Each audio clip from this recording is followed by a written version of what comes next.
difficult for me to talk about that even now.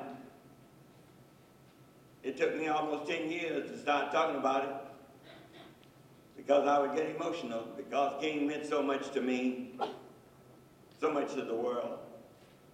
It's hard to live knowing what exactly happened and to be a part of it. But I thank God today that I was able to be with a man who loved freedom so much that he was able to live for it and die for it. Well, freedom is important, but there are other phases to freedom other than just liberation. And I said I was going to talk to you about my story. That's my story that I just told, part of it anyway. But the other part of it is freedom from what to what? Warren Wisby wrote in his commentary about the liberation of the Jews out of Egypt. And he said these words in his commentary. Freedom is more than just liberation. It has two phases to it. It's a freedom from something, but it's also a freedom to something. Unfortunately, the Israelites didn't realize that when they were freed and liberated from Egypt, crossing the Red Sea was a miracle, getting over into the wilderness. But because they didn't realize that freedom has two phases. When you're free from something, you're free to something or for something. And because the Israelites did not realize what they were free to do, they wandered 40 years in the wilderness, not more than 40 miles from the promised land that God had promised them. Freedom has more than one side. That freedom can be liberated from a bondage, liberated from intellectual slavery, liberated from use of drugs and other vials for the body, liberation from mental oppression. All of these things are there. And I guess that's why I'm so fascinated with the story of a great liberator, Bonhoeffer. Dietrich Bonhoeffer, as you remember, born in 1903, I think, or 4. He was educated in Germany, in the Lutheran Church, and he got totally disgusted with an insensitive religion that he was a part of. He was so disgusted with it, after graduating from the university there in Germany, he decided to come to the United States and attend the Union University in New York here. He sat at the feet of some of the great leaders of that time, and he still wasn't impressed. He still wasn't impressed. But finally, a young black man, met him and invited him to come to church with him. Brother Bonhoeffer decided to go with this young man by the name of Frank Fisher to the Abyssinia Church in New York, really in Harlem, a black church. Bonhoeffer was so impressed with what he heard from Adam Clayton Powell, social justice and liberty, until he started working in that church, teaching Sunday school evenly. So his impression was that his life was changed and he was liberated from a a religion that didn't have any meaning, that was insensitive to what religion should be. He was so impressed, he wanted to go back to Germany. And there he did.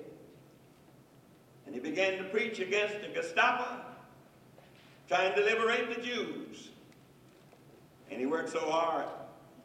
And of course, Hitler heard about his teaching and had him arrested. And about 3 or 4 days after, he was hung with barbed wire around his neck. The Jews were liberated because of the day when the England and American soldiers bombed Germany.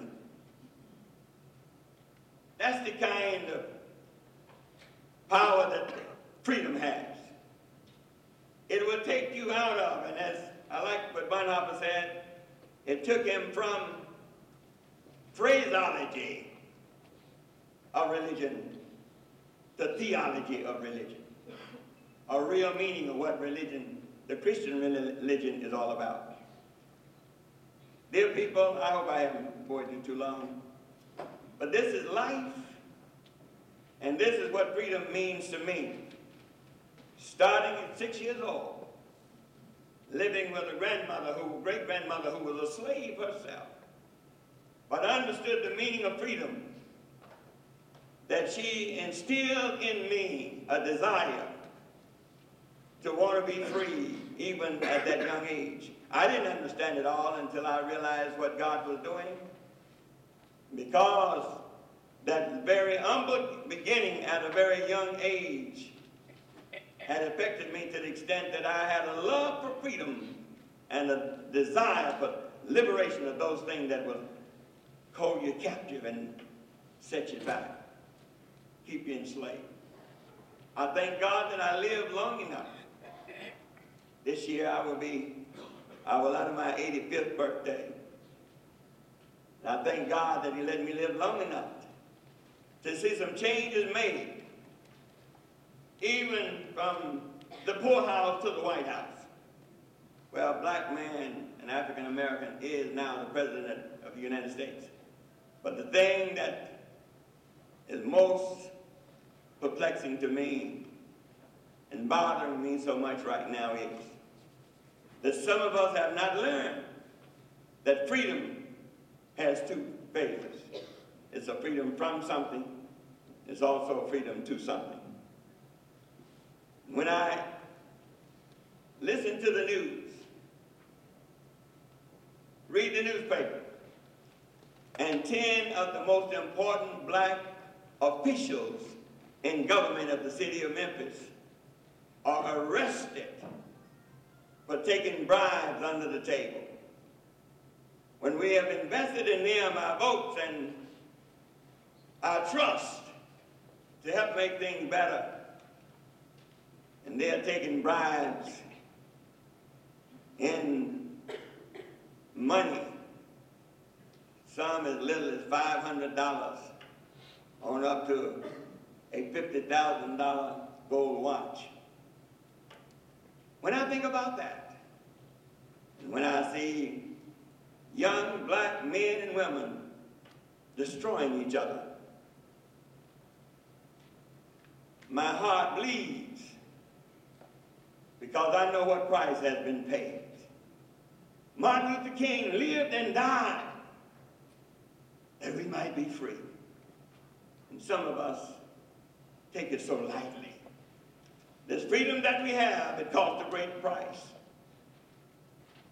I hope that you will look around and see what is happening and realize that that dream that Martin Luther King talked about in 1963 in Washington, D.C., it must live and cannot die. I don't know what the cost may be, but you and I in this room today cannot let that dream die. I was there last week for the National Prayer Breakfast. A friend of mine took me over to the Martin Luther King Memorial.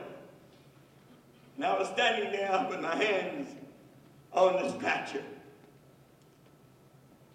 And my heart just said, pray and thank God for a man who's given so much to so many.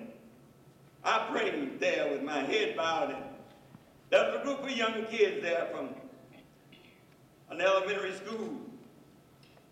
And one of the kids walked up and said, Mister, what were you doing with your hands on the statue a moment ago? I said, my dear, I was praying. I was thanking God that I could stand here and see a tribute made to a man who's given so much. A man that I walked with, talked with, and even had fun with.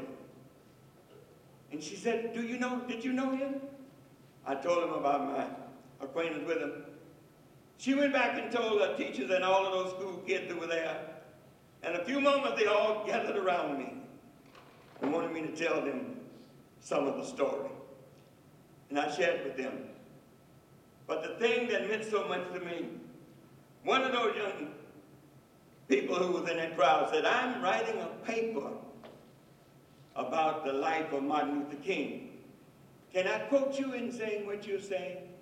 I says, tell it as long as you live, so that somebody will know what price has been paid and what the cost of freedom really is.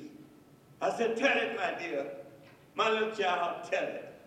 Everywhere you go. Don't let nothing stop you. Tell it until somebody will know that God can make a change in your life if you will keep that dream alive that he instilled in Martin Luther King. God bless you and thank you. And I